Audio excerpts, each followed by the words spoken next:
ममता बहुत ही सीधी और प्यारी लड़की थी। वहीं सुनील एक सरल और आगे बढ़ने की सोच रखने वाला लड़का।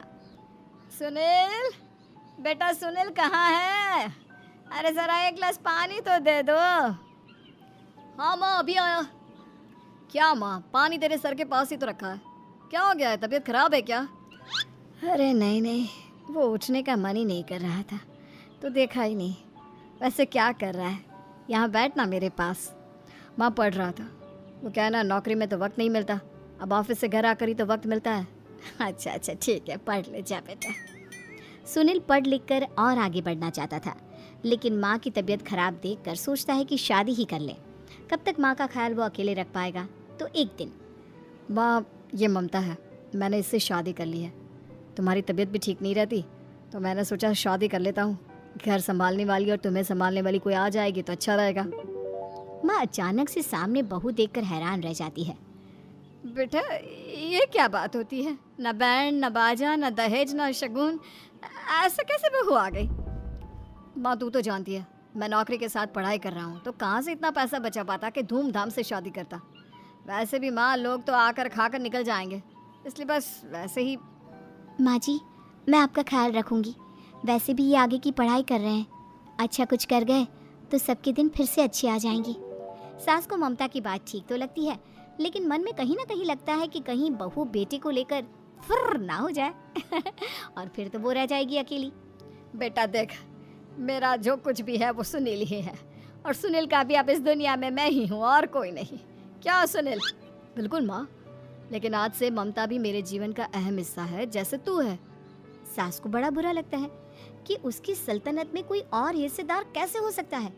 कैसे कोई और उसके 30 साल के बेटे की जिंदगी में अचानक से आकर बराबर का हिस्सेदार बन सकता है। देख बहू, मैं भले थोड़ा बीमार रहती हूँ, लेकिन इसका मतलब यह नहीं कि घर की चीज़ों में मेरा कंट्रोल खत्म हो गया है। मैं आज भी इस घर की रानी हूँ, समझी? बेटा सोचता है कि ये माँ को अचानक से क्या हो गया। कल तक जो माँ कहती थी कि जिंदगी का कोई भरोसा नहीं, वो अचानक से जंग के मैदान की झांसी की रानी कैसे बन गई। माँ क्या हो गया है? सब ठीक है ना? अचानक कैसी बात कर रही हो? ममता का आज पहला दिन है, स्वागत करो उसका। आसपास की आंटियों को बुलाओ, नई दुल्हन की मुंह दिखाए करवाओ। खैर, सास होने का फर्ज निभाती है और बाद में एक सहेली के साथ बाहर निकल जाती है। क्यों री, बताया नहीं कि बेटे का ब्याह कर रही हो? वैसे तो सारा दिन हम ही में घुसी रहती हो। अरे मुझे भी तभी पता चला, यूं अचानक सर पर लेकर आ गया। कहता है बहू है माँ तुम्हारी, अब इसको भी इतना ही मैं प्यार करता हूँ जितना तुझे करता हूँ। लो जी, ये क्या बात होगी? क्यों इतना प्यार करता है? अरे माँ का प्यार तो ज्यादा होता है। अब उसको तो कोई दूसरा पति मिल सकता है, लेकिन तुम ही बताओ, क्या माँ की ममता किसी और की हो सकती है? ना जी ना, बेटे को समझाओ ये बात। अरे क्या समझाऊं, मुझे तो खुद ही समझ में नहीं आ रहा कि क्या हो रहा है। जो बेटा कल तक माँ माँ करता था, अचानक से बीवी बीवी का राग आलाप रहा है। देखा, उसकी बीवी ना सुंदर और जवान है। सुंदरता के आगे तो एक से एक नहीं टिके, तो तेरा बेटा किस खेत की मूली है? सास को भी समझ में आ जाता है कि बहू की सुंदरता के आगे माँ का प्यार किसी काम का नहीं। उधर बीवी, ए जी, अम्मा जी सहेलियों को छोड़ने गई थी, अभी तक आई नहीं, हम देख आए क्या? अरे रहने दो ना, आ जाएंगी। कहाँ जाएगी, उनकी आदत है, एक बार जाती है तो पूरी पंचायत खत्म करके ही आती है। अच्छा ही है, खाना वाना खा कर गई होगी। छोड़ो ना, घूमेगी तो खाना पचेगा, नहीं तो ऐसे ही खाट पकड़ लेगी। बहू भी शांत हो जाती है। उधर सास सोचती है कि आज थोड़ा देर से ही घर जाती हूँ, जब बेटा परेशान होकर ढूंढेगा तब मजा आएगा। बीवी को खुद ही पता चल जाएगा कि माँ के आगे उसकी दाल नहीं गलेगी। लेकिन वहीं दूसरी ओर घर पर, ए जी, माँ जी अभी भी नहीं आई, हमको तो घबराहट हो रही है कि क्या करें, जाकर पता करें किसी के घर। अच्छा, कहाँ जाओगी ये भी बता दो। पहला दिन है तुम्हारा इस घर में और एक ही दिन में मोहल्ला छानोगी क्या? हाँ तो आप भी तो नहीं जा रहे हैं ना, हमको फिक्र हो रही है। अरे यार, ये रोज का है अम्मा का, खाओ और सो जाओ।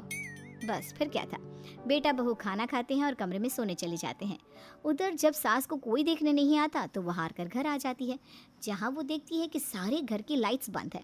सास को गुस्सा आता है, बहू, ममता बहू कहाँ हो? लेकिन सारे दिन की थकी बहू को ऐसी नींद आती है जैसे किसी ने भांग की गोली खिला दी हो। वो तो नहीं उठती। उठकर आ जाता है बेटा।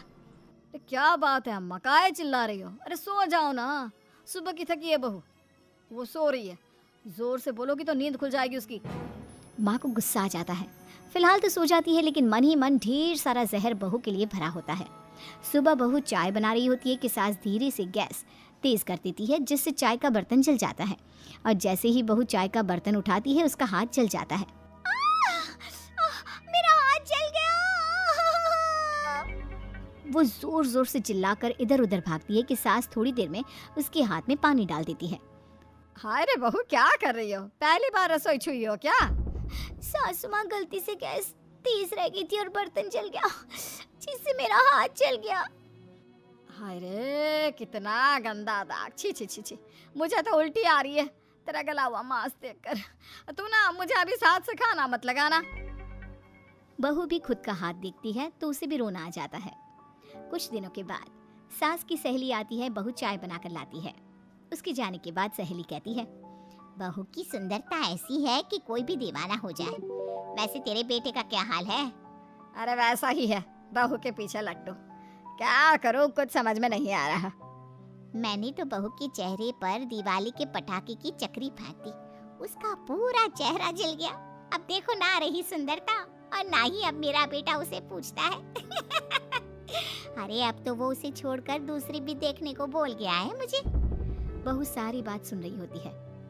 आंटी एक बात बताइए, क्या भरोसा है कि दूसरी सही आए और आपके अनुसार रहे? देखिए आंटी, मेरी सासू माँ को गलत बात सिखाने की जरूरत नहीं है। हमारा परिवार साथ में खुशी से रह रहा है। देख बहू, मेरी सहेली की बेइज्जती ना कर, वही अच्छा रहेगा तेरे लिए, समझी? बहू नहीं मानती है। वो बार बार उनकी सहेली को घर से निकल जाने को कहती है। तभी सास की सहेली पास के चूल्हे से लकड़ी लाकर बहू के चेहरे पर लगा देती है। बहू जोर जोर से रोने लगती है। अरे ये क्या कर दिया?